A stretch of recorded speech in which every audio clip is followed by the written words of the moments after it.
السلام علیکم. Welcome to my channel scary stories. آپ لوگوں کے لیے ڈھیروں دعائیں اور آپ کی دعاؤں اور موٹیویشن کی منتظر سعدیہ.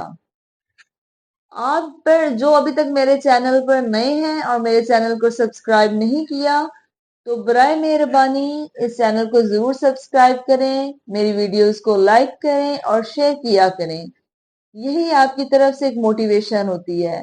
آپ میری فیملی کی طرح ہیں اور مجھے آپ کی موٹیویشن کی سخت ضرورت ہے. بہت شکریہ. بڑھتے ہیں آج کی کہانی کی طرف. میرا نام ولید ہے اور میں سیالکوٹ کے گاؤں روراس کا رہنے والا ہوں جو سیالکوٹ ایئرپورٹ کے بالکل قریب ہے. لیکن شادی کے بعد میں شہر شفٹ ہو گیا تھا. یہ واقعہ 2016 میں پیش آیا 2016 جب مجھے کویت سے میرے والد کا فون آیا. میرے والد نے کہا کہ میرا ایک دوست بیمار ہے اور کل صبح 4 بجے کی اس کی فلائٹ ہے. آپ سے ریکویسٹ ہے کہ آپ نے ایئرپورٹ سے اسے لینا ہے اور اسے بس اسٹیشن پر چھوڑ دینا ہے. وہاں سے وہ لاہور جائیں گے اور پھر وہ اپنے علاج کے لیے اپنے گھر چلے جائیں گے. میں نے کہا ٹھیک ہے. میں نے سوچا تقریباً رات کے 2 بجے میں نکلوں گا اور انہیں وہاں سے پک کر لوں گا. موسم خراب تھا اور بارش ہو رہی تھی. ہمارا گاؤں رات کو بہت ویران ہو جاتا ہے. 2 بجے کا وقت قریب آیا تو میں تیار ہونے لگا. میری والدہ نے مجھے کہا کہ اکیلے نہ جانا، کسی کو ساتھ لے جانا.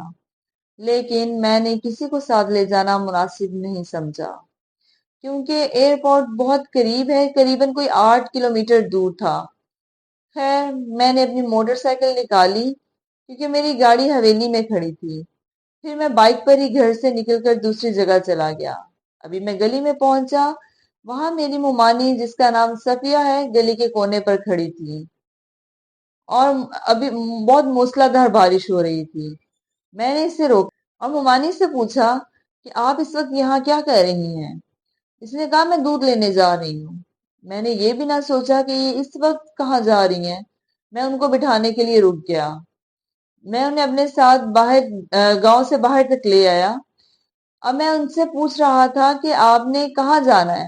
انہوں نے میرے کندھے پر بہت زور سے ہاتھ رکھا، اتنا وزن کہ میرے بس سے باہر تھا، لیکن میں چپ کر کے بیٹھا رہا. میں اپنے گاؤں سے باہر آیا. ایک مدرسہ ہے، اس سے قریب ایک قبرستان ہے. میں نے ان سے 2-3 دفعہ پوچھا آپ نے کہاں جانا ہے، پر وہ میرے 2-3 دفعہ پوچھنے پر وہی چپ رہی. جب میں نے ایک دفعہ اور اصرار کر کے پوچھا کہ آپ نے جانا کہاں ہے تو انہوں نے قبرستان کی طرف اشارہ کیا اور کہا کہ مجھے یہاں جانا ہے.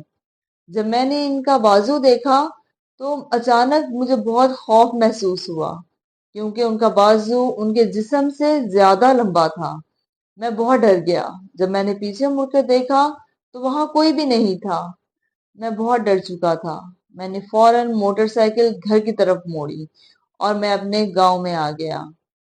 گاؤں میں آتے ہی میں رستے میں 2-3 جگہ پر اپنی ممانی کی شکل میں اس چیز کو کھڑے دیکھا جس سے میرے خوف میں مزید اضافہ ہوتا گیا. جب میں گاؤں پہنچا تو ہمارے نوکر نے دروازہ کھولا اور مجھ سے پوچھا کہ ولید کیا بات ہے. میں اتنا دم توڑ چکا تھا کہ میں بتا ہی نہیں سکا کہ میرے ساتھ ہوا کیا ہے. میں نے کچھ ریسٹ کیا اور تھوڑا مناسب ٹائم دیکھ کر میں نے فوراً گاڑی نکالی اور ایئرپورٹ کی طرف روانہ ہو گیا. بارش تھوڑی تھم چکی تھی اور جیسے ہی ہم گاؤں سے باہر نکلے کھیت اور زمینیں نظر آنے لگی. میں گاڑی چلاتے ہوئے گھبراہٹ اور خوف زدہ تھا اور راستے میں بہت الگ تھلگ جگہیں تھیں. مجھے اپنی ماں کی بات یاد آ گئی کہ آدھے راستے میں مجھے کسی کو ساتھ لے جانا چاہیے تھا، لیکن اب میں آدھا راستہ کور کر چکا تھا. مجھے سوچا کہ مجھے اپنے ملازم کو تو کم از کم ساتھ لے آنا چاہیے تھا. میں ابھی یہ سوچ ہی رہا تھا کہ اچانک ایک سنسان سڑک پر ایک آدمی نے میری گاڑی کو روکنے کا اشارہ کیا. میں پہلے ہی خوف زدہ تھا. تب میں نے محسوس کیا کہ شاید وہ ایک جانا پہچانا آدمی ہے.